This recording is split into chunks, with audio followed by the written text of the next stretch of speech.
Hey guys, it's Rob from the Nar Bucket. Couple questions for you. Do you like kayak fishing videos? Do you want to see more gear reviews and how-tos? Do yourself a favor, pause the video right now, click that like and subscribe button, and comment down below on what kind of videos you guys want to see next. Today we're going to be going over how I set up my Old Town Sportsman 120 to be a seafaring fluke catching machine. We're going to be taking a look at how I organize the boat, reduce weight, and how I set up my rigs to make my day on the water more effortless.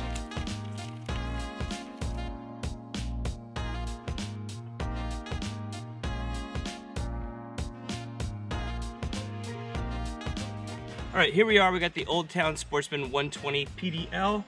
First thing you might notice, these are not the stock pedals. I went ahead and went to a bike shop and I found these. I just figured I'd try them out. I just wanted a strap so I was able to get a little more power on my non-pushing leg while I'm out there in the ocean. The first thing I always put in is just my battery because I'm gonna need the least access to it. So if I put stuff on top of it, it's not a big deal. What I do in my front hatch is pretty basic. Make sure you always have this front hatch, this B. Get out of here, B. Is that you need to be very careful to always put these straps over it when you're transporting your kayaks. I made the mistake of accidentally leaving it open one day. By the time I got home, this had blown off and torn off with the leash and everything, and I ended up losing the hatch and had to wait to get a new one, and that's no fun. Fortunately, they were very awesome and able to send me a brand new one for free. So always make sure you got those straps nice and tight. All right, so first thing I always do is throw my battery for my Lowrance in there. I haven't drilled holes yet. I'm working on that. I just haven't had the heart to put any holes in my kayak yet. I always use one of these. They're great. Little lunchbox. It's nice because they're waterproof kind of around the bottom, so if any water does get in the hull of the boat, battery doesn't get wet immediately. It has to, the boat would have to be almost full of water before the battery would be affected. These are pretty cheap. You can find them in Walmart, Kmart, or your grandparents' basement for free. I keep a couple things in here. I keep my extra steering pin and phone wrench for my boat, and of course a lighter. You never know when you're going to need a lighter. I have lighters stashed all over the place. In here, pretty simple. My boat registration. I've got here one of those Cabela's 12-volt 8-amp-hour batteries. I've been out on the water for more than 8 hours. Great battery, nice and small, not super heavy. So we've got the battery in there.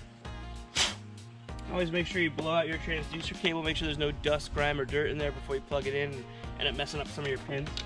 I always keep a nice jacket in the front of the boat too, super high vis. In the event that I would need to be wearing a jacket, it's probably gonna be foggy or low visibility, so I always keep this guy just kind of balled up, and that's about all I keep in the front of the kayak. We're gonna close this guy up, and you'll see here, I've got 3 wires running into the top hatch, and they all come out of the same place. I have no issues with water getting in there at all. Right now I'm using the Lowrance Hook 7 Reveal.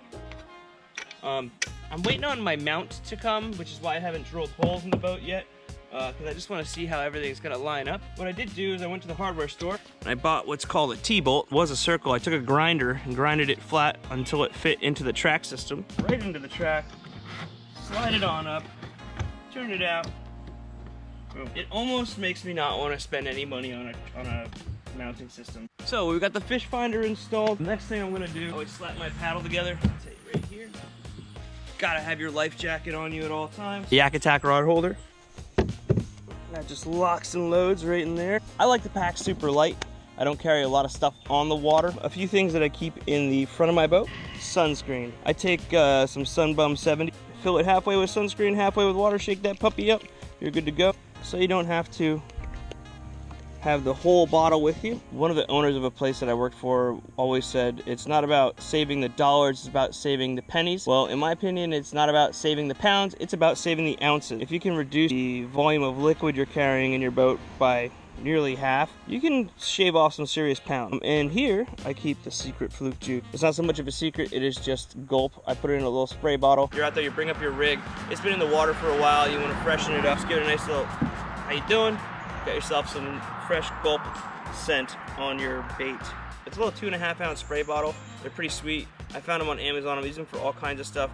So far, just gulp and sunscreen, but they fit really nicely in the little side hatch.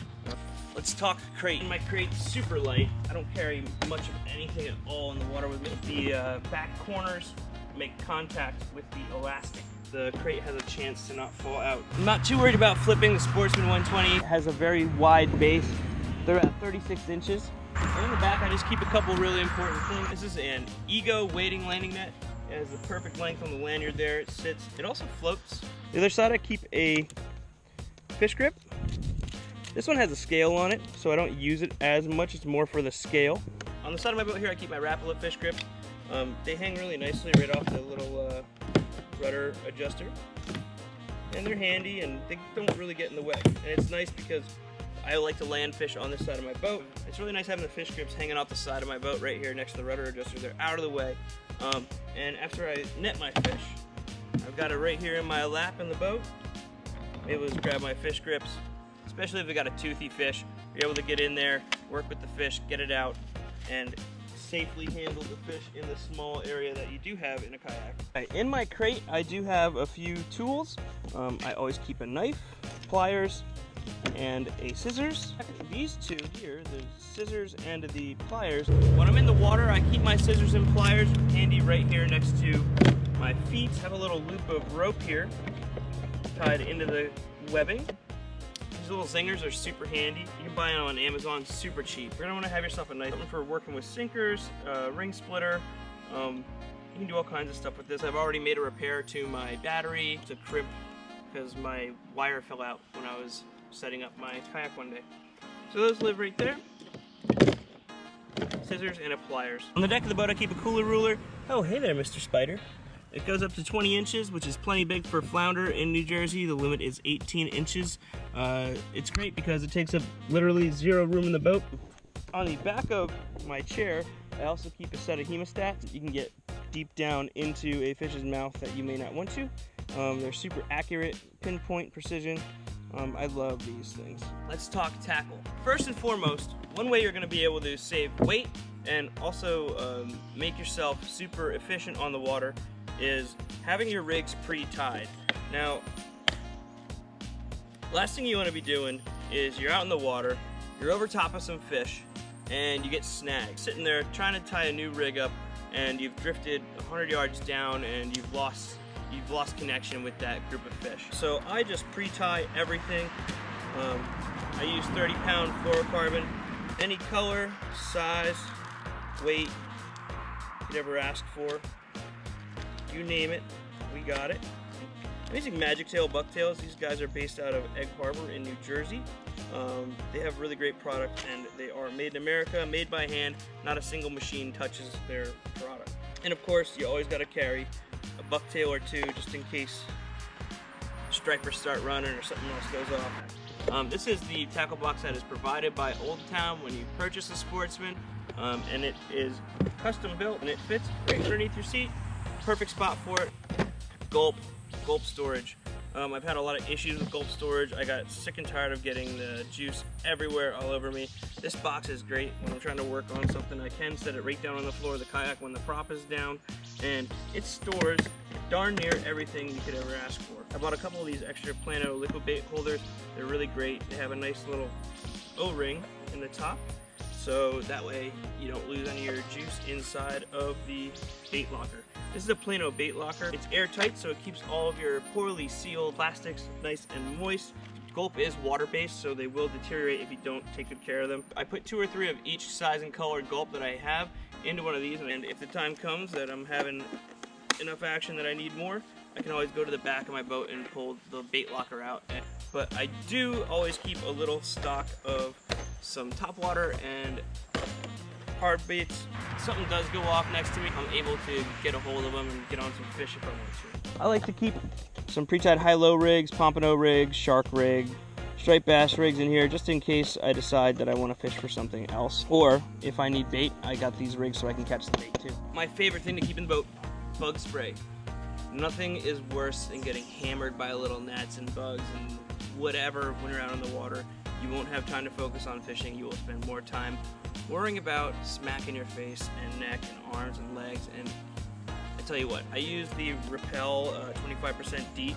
Stuff's really strong, but other than that, this stuff works. It is my favorite, hands down. 30-pound fluorocarbon, just in case you run out of rigs for some reason. I carry 2 rods with me, a Battle 4000 and a Battle 5000. This rod is a little heavier action, and this rod's a little lighter. I'm running 30-pound Power Pro on both of these. I've got some leashes on here for tying it down when I'm launching the boat. All right, here's what the fully rigged boat looks like. Battery jacket, your drive, Yak Attack rod holder, my Lorenz Hook 7. Don't forget your little 2.5-ounce spray bottles from Amazon. Pre-tied rigs right underneath the seat. Keep your extra gulp right there next to it. Under the seat here, I usually throw an extra Gatorade and some beef jerky. Life jacket. Got your crate, rod A, rod B, and you're ready to hit the water. After you've got everything all rigged up, make sure you go through your whole checklist. You got your crate, your net, your bait bucket, your life jacket, fish grips, fish finder, rod holder, some tools in the front, your pre-tied rigs, your gulp, and of course that you have your front hatch closed nice and tight, and you're ready to hit the water. See you out there. All right, thanks for watching. I hope you enjoyed this video on how I set up my Sportsman 120 PDL for fluke fishing. Be sure to like and subscribe down below and drop a comment. Let me know what you guys want to see in the future and I'll try to make it happen. This is Rob from the Nar Bucket. See you. We're gonna be going over how I organize stupid cars. Yep, thank you. Thank you.